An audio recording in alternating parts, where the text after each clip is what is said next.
Uma vez Flamengo, sempre Flamengo. Flamengo sempre eu hei de ser. É o meu maior prazer. Meu amigo Marcelo, pessoal do Flamengano, tudo bem, pessoal? 14ª rodada da Série A. Eu tô aqui meio improvisado aqui na rodoviária, mas eu tinha que gravar, não podia deixar de gravar o clique. Vamos lá. Uma rodada que teve algumas coisas interessantes. Primeiro, o Flamengo abriu vantagem na liderança do campeonato, agora são 3 pontos para Palmeiras, Botafogo e Bahia, que o perseguem imediatamente após a sua pontuação. O Flamengo chegou a 30, Botafogo, Palmeiras e Bahia nessa ordem tem 27 pontos.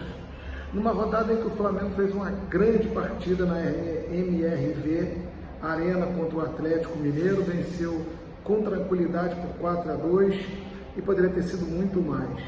Na verdade, o Ramon Abate Abel, o juiz, cometeu um erro muito grave num lance do Pulgar na área, um pênalti claríssimo, que ele pode não ter visto, mas o VAR tinha a obrigação de chamar um lance 100% de certeza, não é um lance interpretativo, e a arbitragem errou. Ainda disseram, né, no áudio que a CBF divulgou, que não foi não.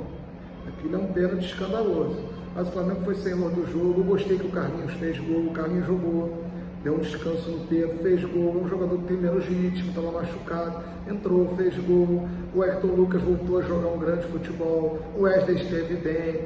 E o Flamengo fez uma boa partida e venceu com sobras por 4-2. Beneficiado na rodada pelo empate Palmeiras e Grêmio no Sul, 2-2, o Palmeiras chegou a estar perdendo por 2-0, mostrou força de reação. Gramado ruim lá no Estádio Centenário, frio, o Palmeiras teve muita dificuldade de se adaptar, mas acabou na metade final do segundo tempo conseguindo fazer os gols. Eu acho que se tivesse mais uns 5, 10 minutos, o Palmeiras ainda ganhava o jogo. Não ganhou, 2-2 com o Grêmio. O Botafogo ganhou do Cuiabá por 2-1 na Arena Pantanal, num jogo em que ele foi melhor do que o Cuiabá, mas o Cuiabá perdeu um gol incrível com o Cleison, praticamente debaixo do gol. O Pita perdeu um outro também. O Pita fez uma grande partida, mas também estava esse do Pita, o Bandeira teria anulado por impedimento. Enfim, o Botafogo venceu e aí retomou a segunda posição. O Bahia ganhou e retomou também ali, manteve 3 pontos de desvantagem, encostou novamente no Palmeiras. Então nessa parte de cima foi isso, com a ascensão do São Paulo, que já chega ali com 24 pontos, a 3 do vice-líder, ganhou do Atlético Paranaense todo desfalcado. O São Paulo se aproveitou e ganhou na Liga Arena por 2-1. Na parte de baixo começou a haver meio, né? Eu falei que não tinha meio na classificação, né? Eram extremos, agora tem meio. Se olhar, tem muito time que está ali, longe do Fluminense, do Corinthians, do Grêmio, das últimas posições, mas também distante da ponta do Flamengo. Então tem meio de tabela sim. Nesses jogos aí o Vasco se afastou da zona do rebaixamento, ganhando do Fortaleza. Nesses jogos intermediários, o Inter empatou com o Fluminense, afundou o Fluminense, mas não se aproximou da frente. Então o campeonato teve nessa rodada mais essa visão, a visão da parte de cima.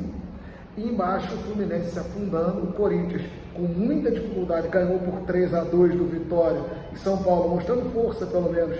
2 vezes o Vitória empatou, o Vitória teve força para empatar, o Corinthians teve força para ganhar o jogo, não saiu dali, mas se afastou um pouquinho e deixou o Fluminense muito atrás. O Fluminense já numa situação bem difícil, já precisando de 2 rodadas para começar a pensar em respirar fora do G4. O Fluminense empatou 1-1 com o Internacional.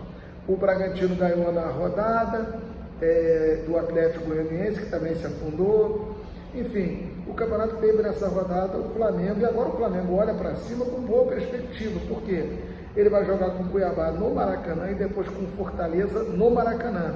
Ou seja, o Flamengo tem condições, claro, futebol, os jogos são difíceis, mas tem condições de fazer os 6 pontos e permanecer mais 2 rodadas na liderança do campeonato e quem sabe abrindo mais vantagem em relação aos seus principais perseguidores na tabela de classificação. Bom, fala da Copa América, gente. A Argentina ontem quase foi embora, né? O Equador jogou melhor, perdeu o pênalti, acabou.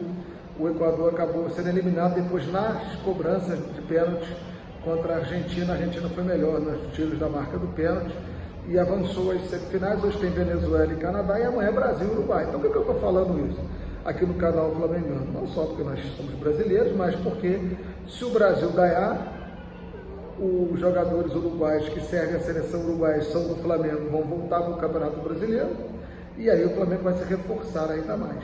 Vamos ver o que vai acontecer amanhã em Las Vegas. Acho que o Brasil não é favorito, mas é jogo de duas equipes de camisa, campeões mundiais, tudo pode acontecer. Quem viver, verá. Vamos ver o que nos aguarda aí nesse campeonato. Por fim, eu queria fazer um esclarecimento.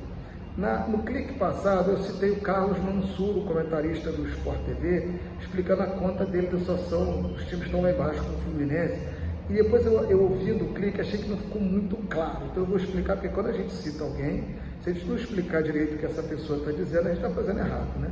O que ele quis dizer foi o seguinte: o campeonato tem 38 rodadas. Então, se um time vencer todos os jogos, ele faz 114 pontos. Então, uma equipe para ter 50% de aproveitamento, ela precisa fazer 57 pontos. Então, ele pegou o campeonato do ano passado e viu que só os 6 primeiros colocados fizeram mais de 57 pontos, que é mais ou menos o aproveitamento que o Fluminense lá embaixo precisa ter de 50%, querendo mostrar como é difícil ter esse aproveitamento num determinado momento do campeonato, se no campeonato todo só 6 equipes do ano passado tiveram mais de 57 pontos. E pareceu quando eu gravei que eu estava falando de 50 pontos. Então, para não gerar dúvida no raciocínio que eu explanei com base no que ele falou, eu achei interessante, usei esse exemplo, citei a fonte, claro, mas acho que agora ficou mais claro de entender. Deixa o like aí, pessoal, e vamos acompanhar juntas a 15ª rodada para a gente voltar aqui no clique para comentar. E não se esqueçam, segunda-feira, 21 horas, live raiz aqui no canal Flamengando, mais querido. Valeu, Marcelo, um abraço, pessoal.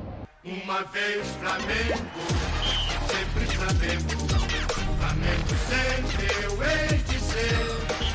É o meu maior prazer.